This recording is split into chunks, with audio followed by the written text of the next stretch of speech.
Hi, I'm Judy Tyabji. Thank you very much for joining us today. Today we're going into an area that we don't often get a chance to look at. It's under the heading of science and ethics. As you know, we debated evolution theory a little while ago, and we also had a very heated discussion about fetal rights and whether or not the government should intervene. We've also talked about research in general. Today we're looking at the subject of cloning, and we have two guests with us, I think, who will help us understand both what the issues are and perhaps where we should be drawing some borders around the issue of cloning. Many of you may not be aware that currently the federal government does not have a lot of laws, and although there are discussions about regulations, there's nothing yet in writing. But let's present first a background on recent breakthroughs and the legislative framework. Many of us heard stories of Dolly, the adult cloned sheep in Scotland. Scientists working on this project claim that the cloning of animals allows them to study diseases which are passed on genetically, so that they can begin working on cures for these diseases. It also may allow the development of procedures which help humans defy the aging process. Dolly was created by combining the DNA of a single cell from the udder of a 6-year-old ewe with an unfertilized egg stripped of its genetic code. There are a number of genetic diseases for which there isn't a cure at the present time, serious diseases, and this will enable us to carry out research into the causes of those diseases and perhaps develop methods to treat them. The question of where we draw the ethical line when it comes to human experiments is now being asked. Perhaps Saddam Hussein would like to give birth to himself, to see his own twin brought up in his own home, not just once, but 100 times, 10,000 times. More recently, in Bath, England, researchers announced that they had successfully cloned a headless frog. We produce two different sorts of tadpoles. There's the sort that's the isolated head, and there's the type that's the isolated trunk and tail. What this means is that they produced a frog's head with no body and a body without a head. Professor Jonathan Slack's research on tadpoles is aimed at unlocking the secrets of human growth, and he thinks this will help treat human illness. If we find something like this works in frogs, we can be pretty sure it's going to work in fish, birds, and mammals as well. And therefore, I'm quite sure that the same basic mechanisms would exist in humans. Researchers claim that continued research into cloning and genetics will allow them to grow replacement parts for humans, or to experiment on cures for certain diseases. In Canada, the Royal Commission on Reproductive Technology reported out several years ago. This commission spent 4 years and about $28 million investigating reproductive technologies and practices. This commission was chaired by Dr. Patricia Baird of UBC and made over 300 recommendations to the federal government. They've looked at what happens south of the border. They've seen that there are billboards there saying womb for rent. They've seen that there's a sperm for sale of Nobel laureates. There's an industry in selling sperm of $164 million. Although this committee reported out and the federal government was supposed to follow through, the federal government has not yet passed any of these laws. Meanwhile, in Calgary, the Foothills Hospital recently began stockpiling frozen embryos from its fertilization program, and it is proposing that these thousands of frozen embryos be offered to infertile couples for adoption. There are no laws governing any children's eventual right to know their parent of origin. So, an enormous field. Where do we draw the ethical lines, and what are the practical considerations? We want to hear from you. Do not be afraid of our two guests today, although one is the head of medical research at UBC, and they're known around the world for their genetic research. He, I'm sure, will be happy to answer your questions. And our other guest is a bishop of the Catholic Church, and he'll help us draw some ethical boundaries. Back after a quick break with your calls to this number.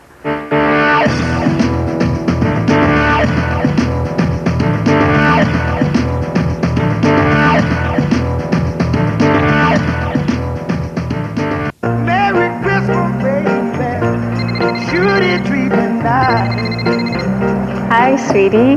How's LA? Yeah, they do that there. Yeah, the place is looking fine. Pretty empty, though. Any chance you could hop on a plane? Be here for Christmas? Yeah. Yeah, I missed you, too. There's someone at the door. Merry Christmas, baby.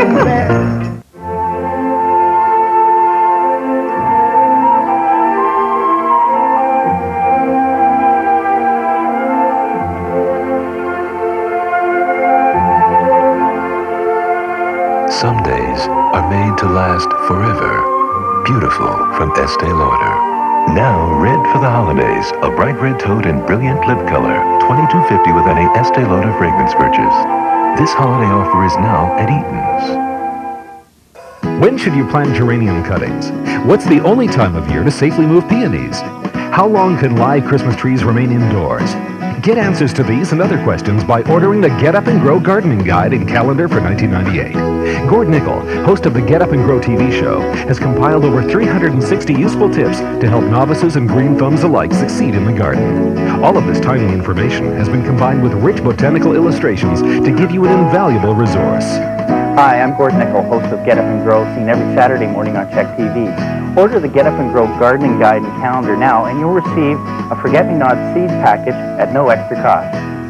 To order your gardening guide and calendar, send $12.99 plus $2 shipping and handling to the address on your screen, or call 1-888-456-5577 and have your credit card handy. The guide is also available at Canner Nursery in Victoria, Abbotsford, and Chilliwack. Call now and get growing in 1998.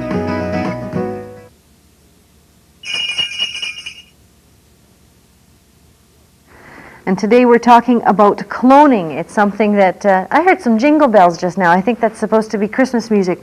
But cloning is something that people say we need to have an ethical debate about. What are the parameters that should be drawn, given that there are no laws governing this today? And we have with us two guests with us. One is Bishop Remy Giroux from the Catholic Church. Thank you for joining us. My pleasure. I look forward to your comments on this. And Dr. Jan Friedman, you are the head of medical research in genetics at UBC. Head of medical genetics. Yeah, it was a long title. I'm never going to get it right. I'll probably introduce you three different ways. This is a huge subject, and I'm going to start, after having done some reading on the background material, I have to ask you, when do you expect the first human clone, and what do you think the motivation will be? Well, it's hard to know when to expect it because there are technological barriers, just of getting it to work.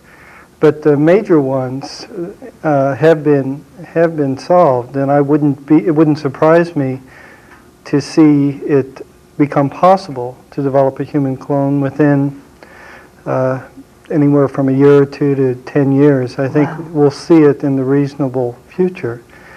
As to why it might be done, most of the discussions I've heard suggest that it would be done as a treatment for infertility, sort of an extreme treatment in cases where there's no other way for a couple to have a child. Okay, I want to bring you to this then, Bishop Giroux. What is the position of religious leaders or the religious community on the idea of cloning, and to what extent are you talking to the governments about it? Well, first of all, I want to make it sure I don't plan to try and demonize science. I'm all in favor of science, and I think we all look for progress.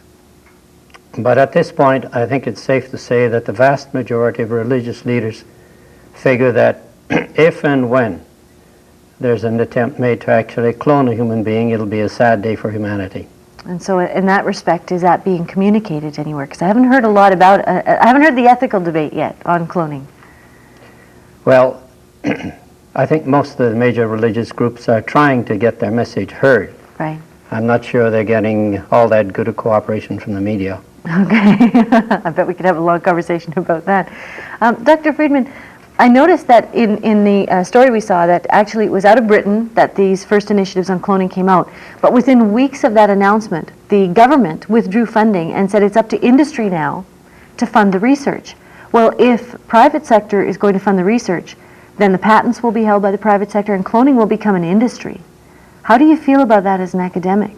Well, it frightens me.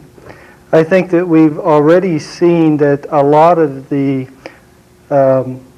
movement toward going more toward newer and newer technologies has come through industry. One can view that as good or bad, but I think it's the case.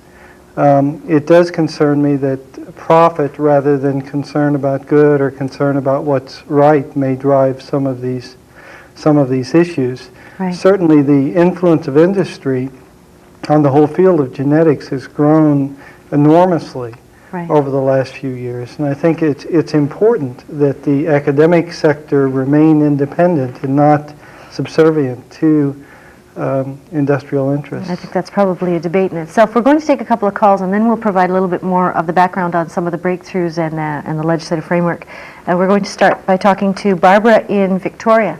Hi, Barbara. Hello. Hi, go ahead. I'm realizing that I'm just a little bit off topic because I wasn't thinking of the ethical debate, but my experience with infants and early childhood development and my training in psychology has shown me that there's a really important aspect to cellular memory in a child's emotional and mental growth and development, and we get that from our grandparents and our great-grandparents. Now, if we're going to make little children out of little clones, where on earth do they get that heritage? And that's my concern. Wow, I think that's a very important point to raise. I actually want to talk about that, the intangibles of what makes up a human being. It's not something that science generally deals with, but let's put that over to the church then. The intangibles, the things that go beyond what we can measure. Precisely. I think you're right on target, and I think it's good that we're having this discussion on the eve of Christmas, as it were, because that's the day when we remember that great historic event of the birth of Jesus Christ.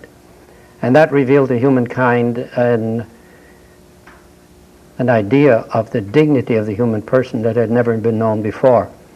And that's why I'm happy to hear Dr. Friedman talk about his concern that this not become a question of profit, because then we'll have the ultimate, the commercialization of human beings as objects. Right. That's very brave new world. I mean, you're nodding as well. I mean, I'd be interested to know how often science talks about intangibles like the spiritual side, or as she said, genetic memory that may not be measured.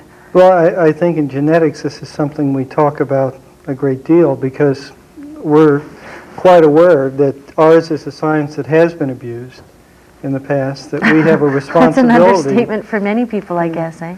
I think we have a particular responsibility in this field to be careful and cautious and circumspect about how what we do is used. Right.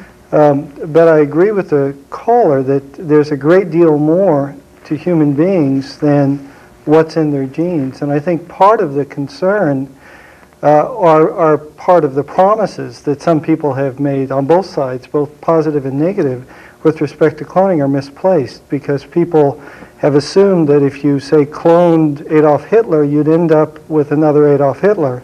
I think that's probably not true. There's a great deal that's not in our genes. There's a great deal that is, but there's a great deal that's not, too. Okay, we're going to give a little bit more background on that, and we'll go right back to the phones. And basically what you need to know is that there was a Royal Commission on Reproductive Technology, as we mentioned earlier, and when it reported out after 4 years of investigation, some of the recommendations to oversee scientific work in Canada included establishing a national board to regulate and license doctors and clinics practicing in techniques that create or alter human life. They wanted to have a ban placed on the sale of human eggs, sperm, embryos, fetuses, and fetal tissue. In addition, they wanted to impose a ban on surrogate mothers who would carry a baby to term for someone else. They also wanted to restrict practices to allow only women with blocked fallopian tubes to receive in vitro fertilization treatment. And there was a proposed controversial ban on prenatal testing to determine the sex of a child, which could not occur unless there was a medical need associated with this test. Now, although these recommendations were welcomed by some and criticized by others who said they did not do enough to restrict genetic experimentation, the federal government was slow to act on the recommendations. But they finally tabled Bill C-47 in the House of Commons to bring in laws which included a law on cloning. Bill C-47 would have made the cloning of humans illegal, but it died on the order papers when the federal election was called earlier this year. It is illegal to clone humans in Spain, Germany, Denmark, Australia, Argentina, and the UK, and France has promised to pass a law banning cloning. The United States and Canada have no laws on this, and in the US, cloning is being referred to by the National Bioethics Advisory Committee as delayed genetic twins. Something which I know some geneticists are actually even upset about because they think that's a bit misleading. We'll go back to the phones and continue the discussion. And we'll start with Sean in Surrey. Hi, Sean. Hi. Hi, go ahead. I've heard for years now that we've already been doing some cloning on human beings, not a full person, but to some extent. Can you explain that? Okay, I think that's a good question. the word cloning is used for a number of different things. It means making an exact copy of something. So we routinely clone genes, for example. We make exact copies of those genes, and that's done with human genes, it's done with animal genes, it's done with plant genes. We also have cloned cells. We've taken blood cells, for example, or skin cells, or cells from tumors from humans, and cloned those, reproduce them. They don't make a person, they just make cells. So that's another kind of cloning. But the kind of cloning we're talking about today is the kind in which the genetic material from an adult or from a person who's already been born is put into an egg, and that egg becomes a full human being. So and it's a clone from an adult. From an adult, and it's a different kind of cloning. Okay. Take another call, and then maybe we'll ask you the question on that. Marie in Duncan. Hi, Marie. Hi. Hi, go ahead. Yeah, yes, thank you. Just wanted to say that I personally oppose to cloning, regardless it's good, bad, evil, or religion or whatever, because when you see the record of what human has done, interfering with all the world, the nature and everything, and if people have want children and can't have it, it's got plenty of to choose from all over the world, starving little children. We don't need to make 3 or 4 more of other misery anyway. Thank you. Okay, thank you. And actually, I think that's a very good point to make. In addition to that aspect, what about a question of priorities when you spend so much money on these kinds of things? To what extent do you see that being addressed? I think what's just happening now is we're getting to the heart of this discussion. The question of trying to form another human person. And I was happy to hear Dr. Friedman recognize that science knows that just putting together the genetic material does not give you a person. And traditionally we know that the person actually is an enfleshed spirit. The most important part of the person in terms of priority is not the material part, but the spiritual with its eternal destiny. So I think that's where the heart of the issue lies, and I think that's where we really have to call on our legislators to accept responsibility for the common good. And that will be interesting to see what kind of response we would get out of them if we do that. And as I've mentioned before the show, we know a number of legislative officers actually do monitor the show, and I guess what we'd like to hear from the callers as well is what kind of message would you send to your public policy makers today on this issue. And we're going to take a quick break, and we'll be right back with more of your calls.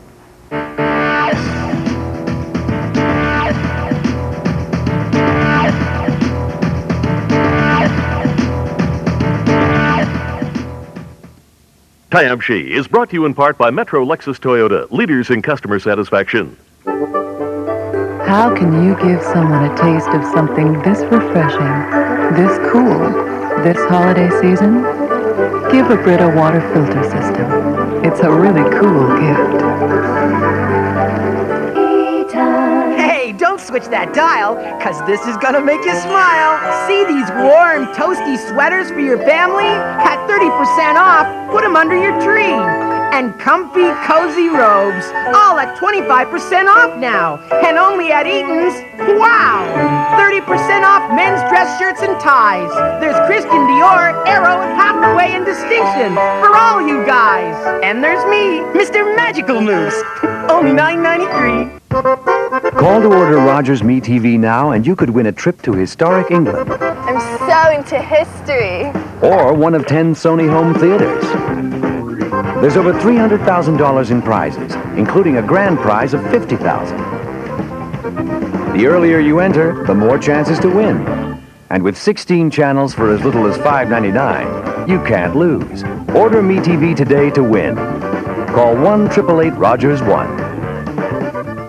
Time magazine proclaims Helen Hunt's performance in As Good as It Gets is a revelation. How old are you? By your eyes, I'd say you were 50. If I went by your eyes, I'd say you were kind. Astonishing. I have to draw you. Stop staring. Do a vase. This film is full of laughs, surprises, gasps, and tears. Try not to ruin everything by being you. Maybe we could live without the wisecracks. As Good as It Gets. Maybe we could.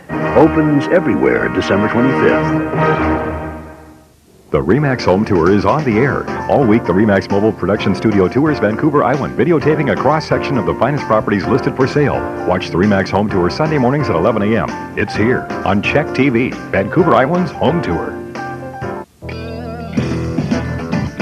And today we're talking about cloning. Our guests are the Most Reverend Bishop Remy Deroux. He's a Roman Catholic bishop for Victoria. And Dr. Jan Friedman is actually the head of medical genetics at UBC, not the dean. That's my mistake. Gave out the wrong information to the graphics people. And we'll go straight back to the phones, talk a little bit more about this. Start with Allison in Victoria. And by the way, we do have some Victoria lines free if you can call in. Allison, go ahead. Hi, I'd just like to comment on Dr. Friedman's comment about using cloning for fertility. Right. There's a lot of children and babies out there who are waiting to be adopted, and I think it's absolutely ridiculous that they would start cloning children where there's all this overpopulation and these children who already need families. And as for comments to the government, I think these people are playing God, and I think that's wrong.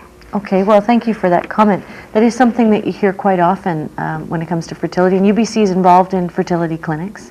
Yes. Okay, so what do you say to people who say that to you? Well, personally, I agree with the caller. Okay. I think that this is an extreme use of technology. But the fact is that many people seem to have a almost overwhelming desire to have not only to have children, but to have children that have their own genetic makeup or part of their own genetic makeup. Right. I think in part it relates to the same sort of misunderstanding that I alluded to earlier, that people are only what their genes are. And I think that we're much more than that, and parents, whether or not there's any biological relationship, have a profound effect on their children.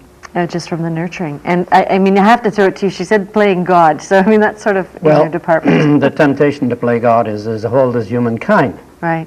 In fact, in Christian circles, we call that original sin. The right to decide what's right or wrong. Right. But what concerns me is what lies behind this idea of parents wanting that type of child, almost as if the parents want precisely to play God, to create others in their own image, which means they consider the others not as persons with their own eternal destiny, their own dignity, but as objects to be used for their gratification. The parents who, for instance, want to make this child in their own image are really treating the child as an object. And that's why I am really concerned what this could do for science, because I'm worried about the kind of impression, the image that will be given of what science is all about. If science starts playing with monstrosities and starts precisely playing God, and particularly if that's put in the hands of private endeavors where it becomes commercialized for pure matters of profit. It does. What bothers me is how imminent some of this is, actually. When the breakthrough happened in the UK, that it immediately passed over to industry. We're not that far away. Yeah, let's talk to Dan now in Burnaby. Hi, Dan. Yes, hello? Hi, go ahead. Yes, I just want to comment on cloning about, I think it's already been done in, I don't know where, but because I used to subscribe to a newspaper, right? A small newspaper, and it's called Contact. It used to be called Liberator. And about the sheep dolly, they had the same story and similar pictures, and it's about 6 or 7 years ago, so it seems to be old news. Okay. Well, I think you've raised an important point. There actually is a type of cloning that's been around in the agricultural circles for many years. It's a little different, though, isn't it? Yeah. There are techniques by which fertilized eggs, small embryos, have been split into several pieces, or more than one piece at least, and each of the pieces go on to make a full animal. And so that kind of cloning has been around. What was different here was that in those cases, you still have uncertainty about what the genetic composition of each of the animals is. It may not be identical because they've been split in half or something. Well, no, they're actually identical, but they're a product of their mother and their father. Oh, I see. You haven't controlled what's right. gone into it. Whereas in this case, you've taken a cell that's from an adult, so you can see what that adult is like. Oh, I see. And that's put into an egg. Okay. So it's, again, a different process, but the caller is correct that it's not that this was suddenly learned instantly. It's an accumulation of information and knowledge that's been gained in a variety of areas. And one of the intentions in doing these studies has nothing to do with even producing animals, but only in understanding the basic processes that are involved. Genetics. Okay. And this, I think, is the point where ethics wants to draw a line. We have to make a clear distinction between animals or objects out in nature, whatever type of plants, vegetables, whatever, and the human being. The human being is sacred, or else democracy is going to disappear. Because if we don't respect that inviolable dignity of the human being and the right not to have discrimination against any human being, then there's no foundation left to democracy. Okay, well that's an interesting point too about drawing that line, because science is not there to draw the line for us. We're supposed to be putting those guidelines in. We want to show you some of the uses or potential uses for cloning that have come out of the research papers at the genetics lab. So let's talk about that for a second. Uses for cloning include multiple copies of a valuable livestock animal, which could be made with less valuable animals carrying the pregnancy. And try that for a human parallel. Animals could be cloned which can carry medicines in their milk or meat, such as insulin in cow milk. Cloning could be used to make animals with organs carrying human tissue and antigens, which could be used for organ transplant in humans. The cloning of animals can be used to study aging and genetically transferred disease. Endangered species could have some cells put aside so that even if their populations diminish in the wild, they can be reproduced in the lab. So much for environmental responsibility. Couples who cannot produce a child naturally could have the option of allowing the woman to carry the DNA of her husband in her egg, basically cloning her husband. A beloved child could be cloned if they die early, or a family member could be cloned if they die in an accident. And a lesbian couple could reproduce without a man if one carried the DNA of the other in her egg. And that came out of Dr. Baird's paper at UBC, some of the ideas. Yeah, so push that a step further. Now what happens to the women? Women being used as objects for commercial purposes. I suppose that some would say that that happens with surrogate motherhood as well. That was one of the problems that brought up. So, yeah, that has all kinds of implications like that. Yeah. I think that this also raises, again, part of the expectations that are inappropriate. I mean, the idea, for example, of replacing a beloved child who was lost in an accident or something, if you were able to clone that child, you wouldn't have that child. Right. You'd have It'd a different be a different child. person inside the same body. Well, not even the same body. Not even. But with the same genetic makeup, Okay, perhaps. well, it would look like and the I think it would be a different person. And so there's really a misunderstanding as to what cloning can do and what it can't do. Okay, and if you are concerned that there should be some sort of regulatory framework, and we'll try to talk a little bit about what that might be after the break, then you can actually write to Alan Rock. Now, he's the federal minister responsible for health at the House of Commons in Ottawa, Ontario, K1A0A6. They have the information from the Royal Commission on Reproductive Technology, so certainly the ability to put that framework together should be fairly simple. And we'll be back after a quick break with more of your calls, and we're talking about cloning.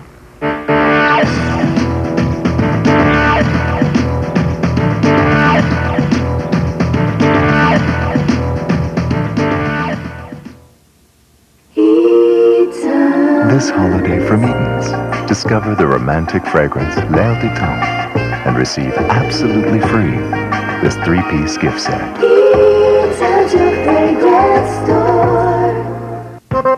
Call to order Rogers Me TV now and you could win a trip to historic England I'm so into history. or one of 10 Sony home theaters. There's over $300,000 in prizes, including a grand prize of $50,000. The earlier you enter, the more chances to win. And with 16 channels for as little as $5.99, you can't lose. Order Me TV today to win. Call 1-888-ROGERS-1. Everyone has their favorite side of a Kellogg's Mini Wheat. 100% whole wheat side with a sweet frosted side. Kellogg's Mini Wheat. Which side are you on?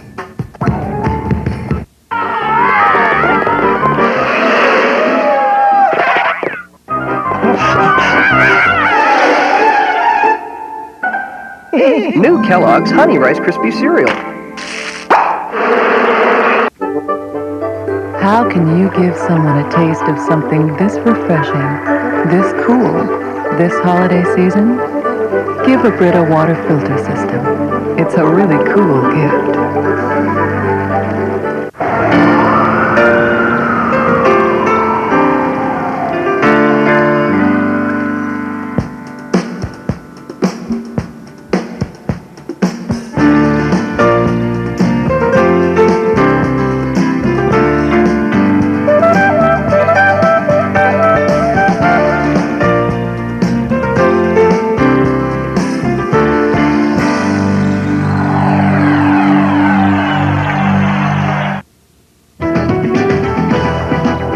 Our question of the day today, to what extent would you support the cloning of humans? And here are some comments from people on the street. I'm very wary of it.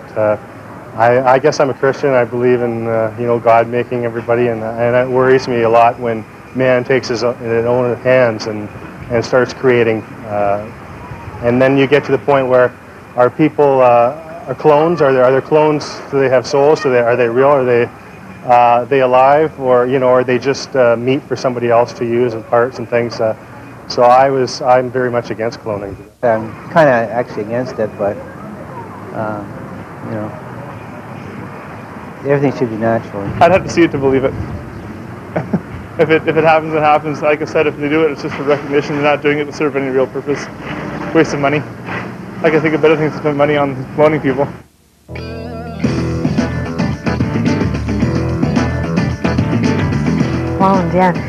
Just before we go back to the lines, two things you should know about is that yesterday there was actually a CTV national Angus Reid poll, so right across the country, on what Canadians thought about cloning humans. Now, it came out with 72% say that cloning humans for body parts is unacceptable, because that was one of the implications of the headless frog, is that you could clone spare body parts. And this actually was a large sample, so it was accurate within plus or minus 2.5%.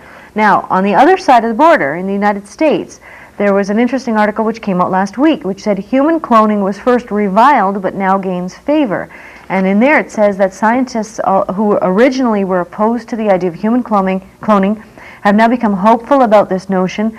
A handful of fertility centers are conducting experiments with human eggs right now, and the federal government is now supporting new research on the cloning of monkeys in order to be able to transfer that, and that one of the things they could do with cloning is actually adding genes to give desired traits. Now that's really getting into genetic manipulation. And Dr. Steen Wollaston, a cloning pioneer who dealt with animals, said, from my perspective, it's just a matter of time. So, interesting. I'll take some calls and then I'll let you guys respond to that. But we'll get Keith from Mission on the phone now. Hi, Keith. Hi, how's it going? Fine, thanks. Go ahead. Well, I tell you got an interesting topic, believe you me. Yeah. Cloning on deadly against, there's no two ways about it. They're playing God. They're looking for the perfect child, right? The perfect person, which, as far as I'm concerned, that's totally against it. Dr. Freeman, you can't do that. Forget it. You don't look for the perfect person. You guys are just out there to get money, and that's it. Okay, well, thank you for that. I'll let Dr. Friedman respond to that, and maybe also to the idea of genetic manipulation. Well, I, again, agree with the caller. I don't think there's such a thing as a perfect person, and I don't think that that's a legitimate end for cloning at all. So you'd support some sort of regulation to prevent that kind of thing, or? I think we do need to have a regulatory framework and a licensing framework for these technologies. There is a potential for abuse, for sure. Well, yeah, I think so, especially by millionaires. You get the next one. I have some reservations about that caller's comment that you guys are just out there to make money. Okay. I don't think that's fair to scientists. Okay. The scientists I know are people of integrity, and they're very concerned about what's happening. Okay, and I think in Canada especially, it's important that there be public funds available so they don't have to turn to the corporate sector. But that's a good point. Let's talk to Pam in Chemainus now. Hi, Pam. Hi. Hi, go ahead. I'm mixed emotions about the cloning. However, I'm someone, my husband and I can't have children naturally. Okay.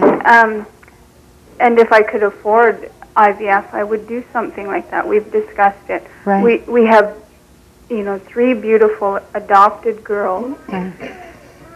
And it just infuriates me when people say there's kids out there to be adopted, understandably so, and we've done that. But still, it's human nature to wonder what your own children would look like. Okay, I think that's thank you for sharing your perspective with us. And that's important to know too.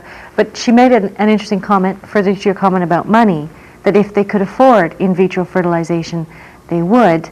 Now, in that case, we have some reproductive technology. Again, the wealthy may have access. People are worried that with cloning, it would be basically millionaires' spare parts, and the rest of us would be shut out. No, that's right on target, because who gets to clone whom, and who decides who's going to get cloned and for whose benefit? Right. And if that's left in the hands of private enterprise for profit, then we're not far away from trying to form a master race for money. And that's really scary. Yeah. If that's going to be allowed to happen. And that's where I think the legislators really have to face the responsibility. They can't just let this slip by, or they're going to be terribly irresponsible, and future generations will certainly make that clear, not only pay the price, but also make that clear that they've been betrayed by our legislators.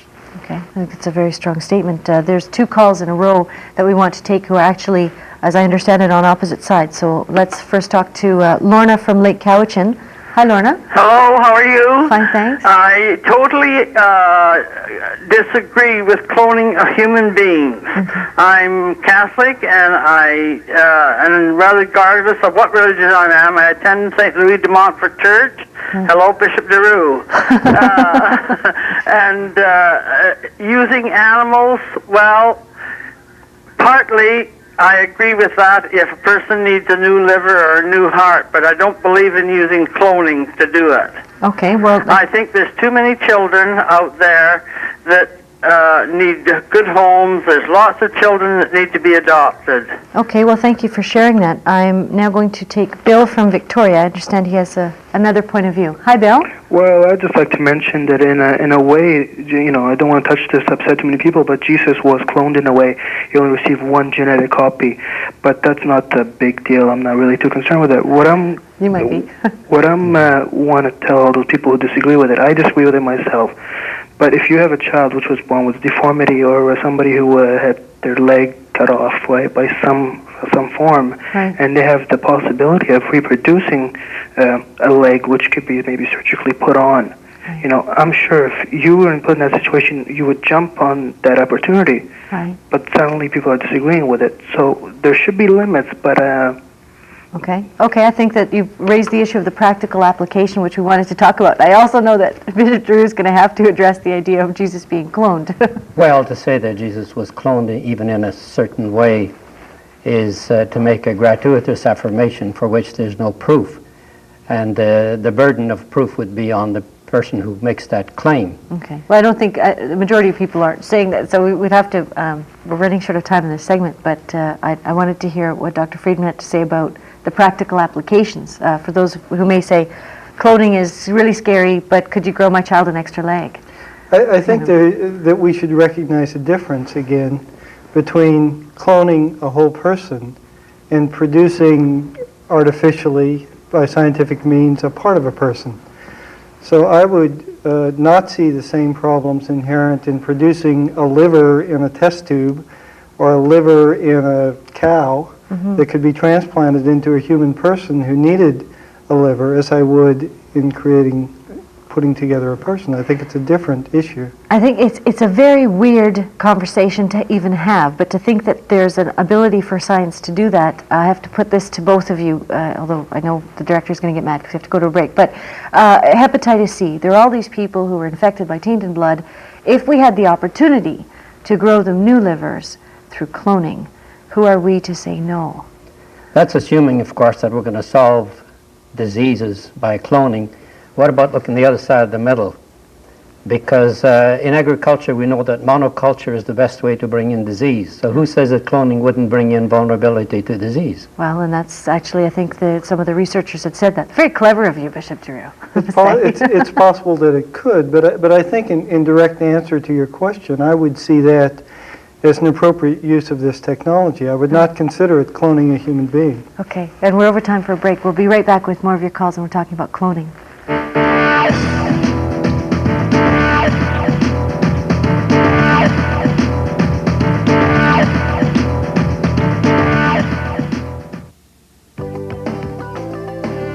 Celebrate the season with a Dairy Queen frozen cake.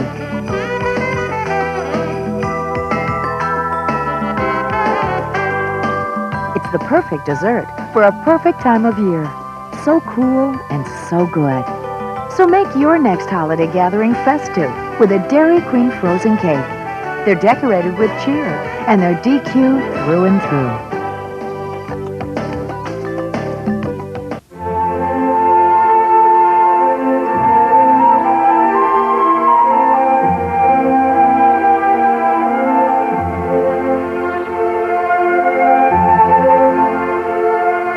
Some days are made to last forever.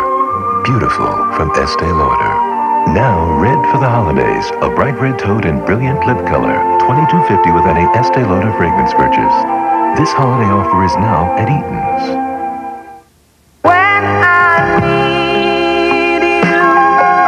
Now get Touched by Love, a new 36-song collection of the most popular soft rock hits. I love you.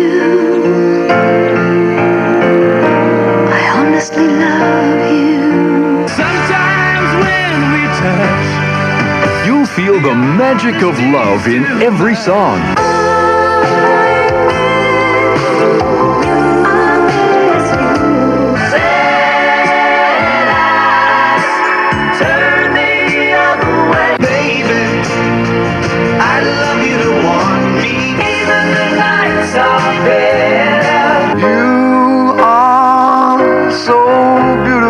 Touched by Love is not sold in stores, so order now.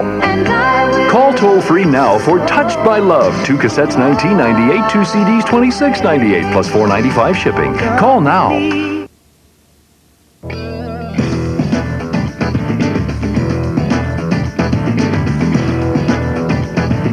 And we're talking about cloning, and just before we go back to the phones, we'll show you the question of the day today. To what extent would you support the cloning of humans? And here are some more comments from people on the street. I think it would probably end up causing problems eventually, like something would come up. Just, I don't know, create a monster, Just something would come up. You don't know what, but yeah, always something does. Well, if there could be limits put on it, that would be fine, but it's, I sort of think it's a scary topic. I don't think it's a good idea. I think a lot of danger can come from it. Yeah. It's scary to me, too, because it just seems like any time, always the worst seems to come of whatever, the new things we invent. So no matter what, somebody evil out there do something crazy. Does something bad. I think the unfortunate thing is it'll probably be used for warfare like everything else. So cloning soldiers. Because that's certainly something that's been raised. Oh, and so we'll go back to the phones now, and we'll start with Alan in Vancouver. Hi, Alan. Hi, go ahead. Well, I'm basically a little tired of the genetic cowards that are out there. So I'm always hearing about the fears and the superstitions and that something bad's going to happen. And same thing happened with the atom when we, invented the atomic bomb. But look at all the benefits that came out of that. On the other hand, I think more positive things came out of it in the end. When you look back at history, the Romans were not allowed to dissect dead bodies, and that totally held up their medical advances. Here we are sitting here with a great opportunity for the future. Okay. We get religion and ethics, unfortunately, confusing the factors, and as far as I'm concerned, they should be filed under the category of superstition. Okay. These are the same people who told us the Earth was the center of the universe at one point. Well, we can't carry too much baggage on these things. Okay. Well, bottom line, I guess, to ignore cloning in medicine and agriculture is really to ignore some of the basic problems that we are facing in the very near future. And so I'm Actually, I have more faith in humankind that we will use it for good purposes. I know we'll use it for bad, but I do know that in the end, we'll probably come out far, far ahead. Okay, well, you've raised a number of very provocative comments. I think both of you have to have a chance. I guess, first of all, I'll start with Dr. Friedman. Are we burying our head in the sand if we oppose it? Well, I think we can't bury our head in the sand. And I think that we have to, as the caller says, we have to face these issues head on. The fundamental thing is these are very powerful technologies, and they can be abused. The technologies themselves, I don't think, is what's good or bad. It's the abuse that people can put them to, or the good uses that people can put them to. And if they're used well, then they're wonderful. If they're abused, they're horrible. Okay, Bishop. I basically disagree with the underlying assumption that you can do evil to bring about good. That's been done too often in the course of history, and we don't need to fall back into those traps again. The end justifies the means, sort of thing, or? Absolutely. And also, I don't think we would permit parents to experiment on their children, or to let the children be subject to poison or accidents simply because they're going to learn from them. Oh, I see. I think we have to be responsible. I think it's a fundamental principle that we need legislators and we need responsible people in the field of science as well to protect the weaker members of society, or else we destroy democracy. Okay. Let's now talk to Joyce in Victoria. Hi, Joyce. Oh, hi. Hi. I hope I don't offend anybody, but I figure it's taken 100 million years for us to reach the point we're at now. Right. I also think that sterility, spontaneous abortion, and homosexuality are nature's birth control. Okay. I believe you can't mess with Mother Nature, and I must say the Bishop is absolutely right about monoculture. Okay, well, boy, that you must have hit every big button there is out there in terms of controversy. Comments on that? Well, let's stay with that question of Mother Nature. Nature is not the basis of morality. Nature simply is. So we have every right to explore nature, provided that we do it for a good purpose and do not do anything evil in the process of doing that. But morality is based rather on our intent, and it's based on truth, on justice, on compassion, on love. It's not based on statistics. Okay. And Dr. Friedman, in terms of what you're doing, to what extent how do you guide yourself in your work? We have these discussions, and particularly with our students, we try to bring the consequences, the implications, what all of these things mean in context to their understanding, because these are, if driving a car is a responsibility with a powerful instrument, this is a much greater responsibility with a much more powerful instrument. And of course, the consequences are on the human lives. They're huge. Yeah, for the rest of their lives. Huge. Okay, we're going to take a quick break. We'll be back with more of your calls on cloning.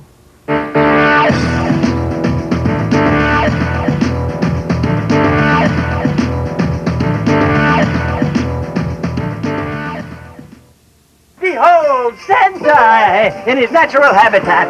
Oh, what's going on here? Tour growth. Earning a little extra cash is good for the holiday budget. Shopping at Canadian Tire is even better for the holiday budget. After all, it is Canada's houseware store. With thousands of brand name items, Canadian Tire always has just what you need. And at the guaranteed lowest prices, too. You ever get the Flin Flon? Well, pretty much once a year. Smile. Canadian Tire lets you give like Santa. And save like Scrooge. Climb in and get cozy? I can get into that. And I'm not about to let a big, bulky pad get in the way. So I started using new Always Ultra Thin Overnights. When I lie down, they cover where my regular pad misses. They're longer front to back with wings that cover side to side, so I get better protection where I need it. And they're this thin. This is an idea I'm very comfortable with. New Always Ultra Thin Overnights. Better overnight protection. No two women are the same. Two very different hairsprays for two very different holds. This Pantene spray has elastase for a revolutionary flexible hold. A natural look and feel without all that stickiness. This one's ultra firm for demanding styles. A strong all-day hold. Both have provitamins that penetrate your hair. Both give you healthy looking hold and shine. Pantene elastase flexible hold or ultra firm for strong hold. For hair so healthy looking it shines. And now ultra firm has improved superior hold. It's Pantene's strongest hold ever. Did everybody forget how to set hair? Well, steam in some style with Conair's Curl Care.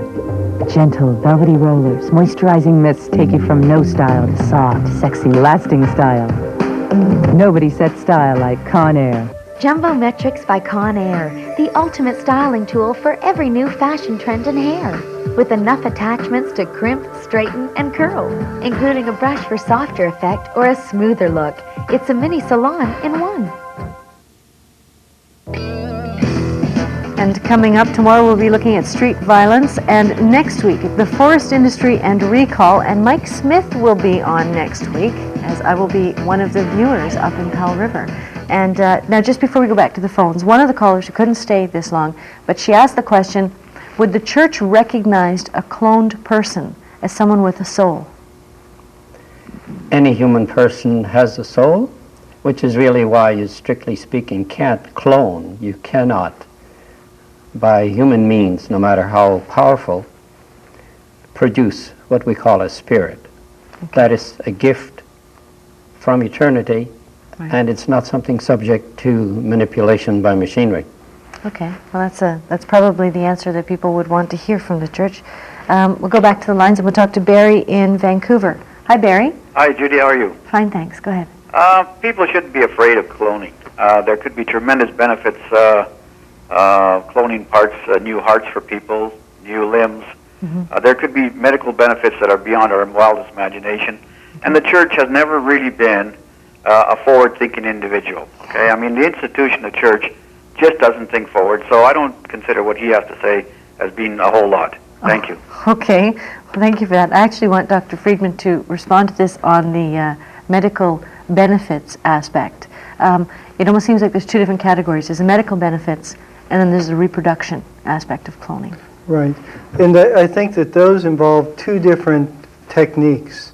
The reproduction has argued that there may be, the people who are concerned about reproducing who are unable to otherwise, have argued that they need this to clone humans in order to be able to reproduce. Mm-hmm. The issue of making hearts, for example, in the test tube or in a sheep, I think is a completely different issue. It doesn't require making another human being. And in fact, making another human being to take his or her heart, I think, would be ethically abhorrent to just about anyone. Okay. You want to answer that too? Well, just to make that bland statement, the church has never been progressive, is to ignore history and to forget that all the great universities started as universities, as church schools. Mm-hmm. So I don't think we get anywhere by throwing out that kind of allegations. Okay. And we'll go back to the phones. We'll now talk to Francis in Powell River. Hi, Francis. Hi. Yeah, I'd just like to say I have no problems with the science of cloning. I have a problem with the motivations of the scientific community in developing it. Okay. And I believe that no scientist has ever created anything original. All they are is master manipulators of what was brought into being at creation. Like, I believe that life began with creation, not conception. Okay. And I also believe that all human beings have an absolute right to the full and complete knowledge of the genetic material that causes them to come into being. And I think that if they automatically were given that full and complete knowledge, I think most of these moral and ethical things would come to a grinding halt. Okay, I think you've raised a point that is very important. At the end of the story that started the show, there's that hospital in Calgary saying frozen embryos for adoption. To what extent do the children who are produced by this method have a right to know their origins, if those origins are in science? Well, this is the ultimate problem that lies behind cloning, is what it will do in terms of distorting human relationships. I mean, who would want to be the sister of their mother or the son or daughter of a grandparent? And what that does in terms of destroying the normal human relationships that mean so much to human life. Right. Those are frightening implications. And Dr. Friedman, your comments on that? I would agree too. To the extent that cloning might distort those, that would be very frightening. This issue really isn't one of cloning. It's an issue that relates to adoption. It's an issue that relates to in vitro fertilization, and it's not a scientific issue. It's an issue that is one of what we believe as a society is right, and that's something that's changed over the course of the last several years. Okay, the lines are jammed. I'll try to get in. One more call. Glennis from Victoria. Hi, Glennis. Hi.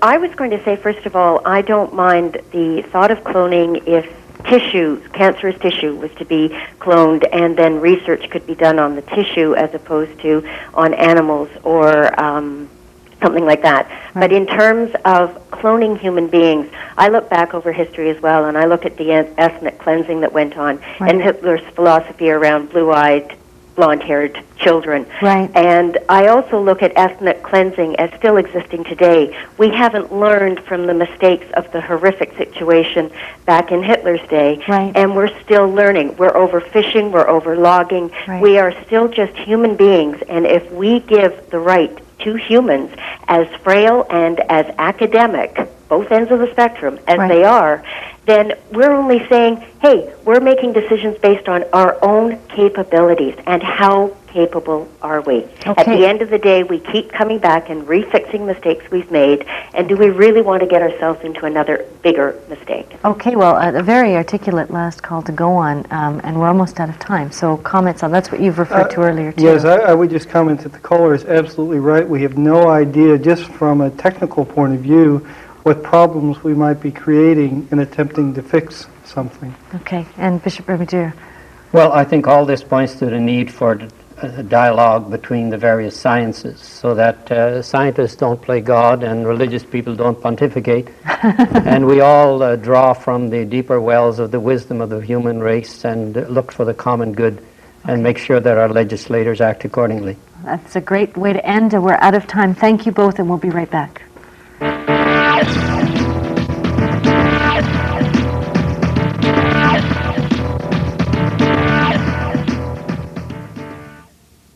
I know, Santa. I like the velvet suit, too. But switch to polyester and we'll save a bundle. That's great, Scrooge. But I already save a lot at Canadian Tire, where Tyco's Radio Control Turbo Tantrum is available for only $74.99. Not to mention Newborn Diaper Surprise from Hasbro. It's quite a deal for just $26.99. I don't know. What do you guys think? No. Canadian Tire lets you give like Santa. And save like Scrooge. It's Tony's birthday! Happy birthday to you! Happy birthday, Tony! Happy birthday to you! Best wishes, my friend. Happy birthday, dear Tony! We love you, man! Happy birthday to you! Now you can celebrate with the Tony the Tiger plush toy. To get yours, see details on these birthday edition boxes. Tony, we think you're great! It's Christmas time at Woodgrove Center. Santa is in the building 7 days a week from now till Christmas. Get photos with Santa, get your gifts wrapped, and take advantage of Woodgrove's extended holiday hours. There's more sounds of Christmas at Woodgrove Center. We'll share the joys of the season. It's Christmas time and more at Woodgrove Center. Unexpected treasures await you at the Gallery Shop in the Art Gallery of Greater Victoria. See unique items from around the province and around the world. The Gallery Shop offers an extraordinary shopping experience away from the hustle and bustle, where parking is free and plentiful. With prices starting from $2, you'll find everything from stocking stuffers and home decorations to major gifts. Life is about giving. The Gallery Shop at the Art Gallery of Greater Victoria just makes it affordable.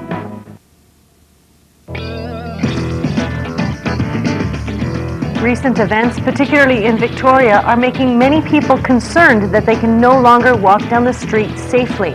Tomorrow we'll talk about street violence, the realities and the appearances. Today we introduced the subject of cloning. I'm sure we'll have to come back to subjects like this, whether it's reproductive technology or cloning. I thought you should know that on the internet you can find a site called Americans for Cloning Elvis, and there's a big petition, and that to me represents the other extreme, which we didn't really talk about. We'll return to the subject. Thank you for joining us, and we'll see you tomorrow.